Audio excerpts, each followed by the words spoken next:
Hello everyone around the world. Tuguhaye ikaze aho uherereye hose, waba uri mu Rwanda, mu Burundi, Uganda, Kenya, Tanzania, Nigeria, America, ariko ukaba uri umunyarwanda wifuza kumenya ururimi rw'icyongereza. Birashoboka ko hari icyo usanzwe uruziho, ushaka kuba uzi ibintu bikeya, icyakora ahangaha twaje kugira ngo tugufashe gusobanukirwa ibintu byinshi bigiye bitandukanye kugira ngo ube umuntu uzi kuvuga neza icyongereza. Nibyo koko ku muntu utarabashije kureba video yabanje, dutangiye tubereka ibintu twagarukirijeho, twababwiye ko tuzasuzuma ubutaha. Muri kubibona ni ibintu bigera ku 9, icyakora turavuga ko ari 8 kubera ko ikibanza ni introduction cyangwa se ijambo ry'ibanze. Tuzasuzuma ibi bintu bigera ku 8. Uriteguye ngo tujyane? Murabona ko umuntu ashobora kwandika.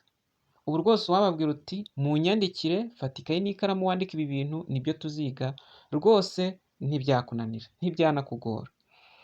Tuzareba noun ni iki, pronoun ni iki, adjective ni iki, what is verb, what adverb, what is preposition, what conjunction, what interjections. Ese ibi bintu ni ibiki, ni bwoko ki? Tuzabisuzuma kuko igihe cyose uri kuvuga ururimi rw'icyongereza, wowe utwumva, wowe uduteze amatwi, burya uba wanyujijemo ugakoreshamo noun, ukabakoreshamo pronoun, ukaba wakoreshejemo verb, cyangwa se ukaba wakoreshejemo preposition. Murumva ko ibi bintu rwose ni ibintu by'ingirakamaro cyane. Tudatinze rero, ubu rwose waba afite agakayi n'agakaramu ashobora kuba yamaze kwandika nk'ibi bintu. Muhumura ariko biracyahari kandi natwe turacyahari, dushobora no kubibaha no mu bundi buryo anytime mwabishakira, tuzanababwira na nimero mwadushakiraho bibaye byashoboka rwose, kugira ngo dukomeze kugendera hamwe. Twihuse reka dutangirane n'ijambo rya mbere, kuko burya sujet cyangwa topic cyangwa se ingingo imwe hari n'igihe iba ikubiyemo ingingo zindi zigiye ziyubakiyeho. Niyo mpamvu tutakwiga uyu munsi noun ngo turare tugarukiye kuri interjection, ntibyashoboka kuko nka noun iyi ngiyi ubwayo ifite ibice bigera mu 8 bidufasha neza kumenya noun ni iki. Reka tuba ariyo tudatinze turebaho noun ni iki, kandi se habaho amoko angahe ya noun. Nkuko turimo kubibona hano imbere yacu, turimo turabonaho utudomo tubiri, 2 points in a black color. Tuno tudomo tubiri turi hejuru mu ibara ry'umukara, turi kugaragaza ibisobanuro bya noun. Barimo baratubwira bati the noun is a word which denotes a person. Ubaye ufite agakayi n'agakaramu dushobora kujya tuvuga wandika ngo noun ni ijambo, the noun is a word. Nkuko twabivuze, ushobora kwandika ijambo wenda ukavuga uti a word, hirya ugaca agafresh ukavuga uti ijambo, which denotes, ukandika uti denotes, kugaragaza cyangwa se kwerekana. Ukajya wiga ukandika ibisobanuro mu Kinyarwanda ariko no mu Cyongereza. A person, ukamenya ko ari umuntu. Any living being, ikindi kiremwa cyose, ukavuga uti living being, ikiyaremwe, cyangwa se any living being, icyaremwe cyose. A place, ahantu. A thing, ikintu. And an idea. Idea ni iki? Igitekerezo. Ku kadomo ka kabiri bakutubwira ngo the words taught by the parents to their kids are mostly noun. Ngo amagambo avugwa n'ababyeyi cyangwa se ababyeyi bakunda kubwira abana akenshi abari noun, niko yitwa. Tuzagira amoko rero menshi ya noun, hakubiyemo common noun, hakabamo proper noun, hakabamo abstract noun, hakabamo collective noun, hakabamo compound noun, countable noun, uncountable noun, material noun. Nkuko tubibona habaho amoko agera ku 8 ayo tumaze kuvuga ya noun. Cyakora reka turebere hamwe muri rusange. Muri rusange habaho noun, kandi noun zigira icyo bita singular and plural. Ni ingeri za noun. Burya habamo iz'ubuke cyangwa se ubumwe, and plural n'iz'ubwinshi. So ingero za noun dushobora gutanga harimo mother cyangwa se mother. Ubwo mu bumwe mother ni iki? Ni mama. Icyakora hano hejuru ho gatoya bari batubwiye ngo most of the noun of singular form change to plural forms by the adding the letter s. Ngo zimwe muri noun zihinduka mu bwinshi iyo bongeyeho ingombajwi ya s. Urugero ni nk'uko tujya tuvuga mu Kinyarwanda ngo mama tukongera ngo abamama, tukavuga ngo umwana tukongera ngo abana, tukavuga ngo umwarimu hanyuma abarimu. Noun rero nayo niko imeze. Hano baduhaye n'ingero. Urugero rwa mbere baduhaye mother cyangwa se mother.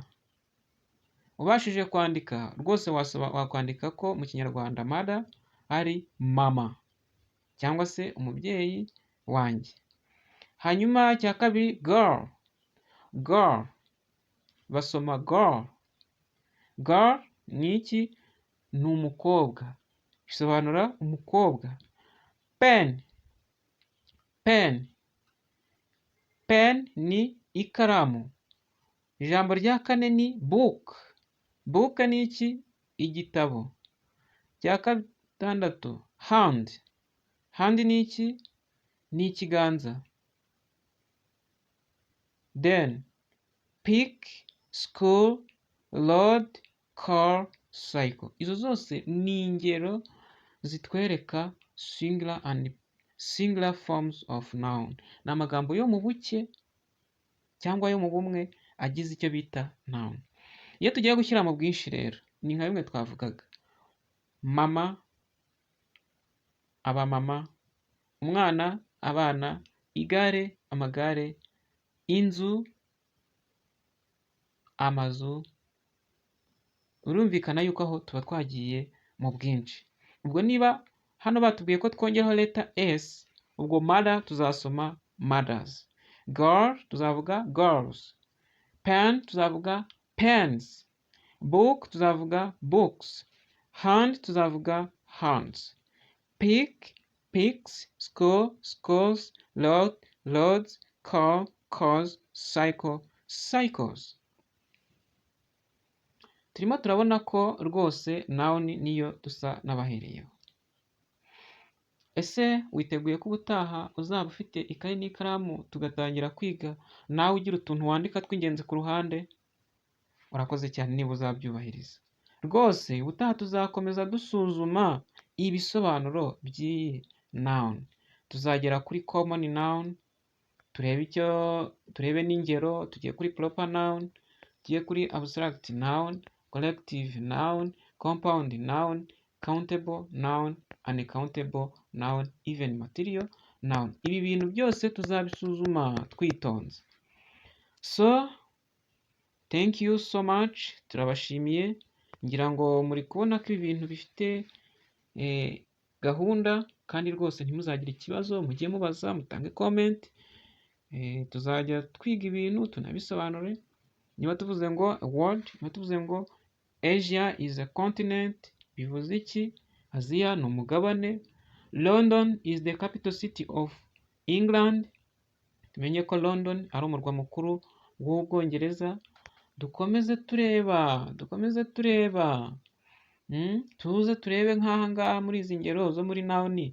Kindness, aha izi nyuguti tubona mu ibara ry'ubururu, ese kindness ni iki? Hatred ni iki? Honest ni iki? Bravery ni iki? Laughter ni iki? Childhood ni iki? Youth, music, obedience and love, ndetse n'ibindi byose tuzasuzuma.